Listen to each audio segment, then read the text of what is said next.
A mundet vallë të mendohet se Shqipëria mund të zgjidhej në krye të organizate kaq të rëndësishme 10 vjet më parë? 10 vjet më parë kur në zonat tona të mbrojtura kërciste gjuetia e palishme dhe flamengot jo vetëm që vriteshin, por dhe haheshin. 10 vjet më parë kur pyet priteshin dhe kamionët me dru pyesh vinin vargan lart e poshtë nga veriu në jug. 10 vjet më parë kur as nuk bëj fjalë për zonat mbrojtura, se zonat e mbrojtura që ishin tokë pa zot,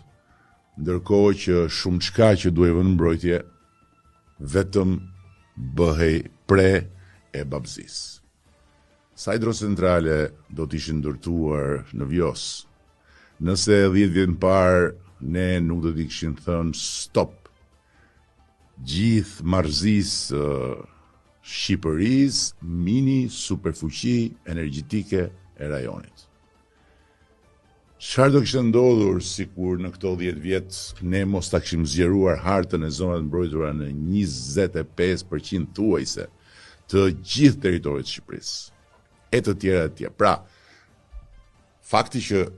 nuk e imagjinojmë dot që Shqipëria do të ishte zgjedhur në krye të këtij forumi dhe merrte stafetën nga Suedia dhe mbi të gjitha që Shqipërinë do e mbështesnin fuqishëm dy vende, të cilat kanë një reputacion absolut për sa i përket mënyrës se si mbrojnë dhe administrojnë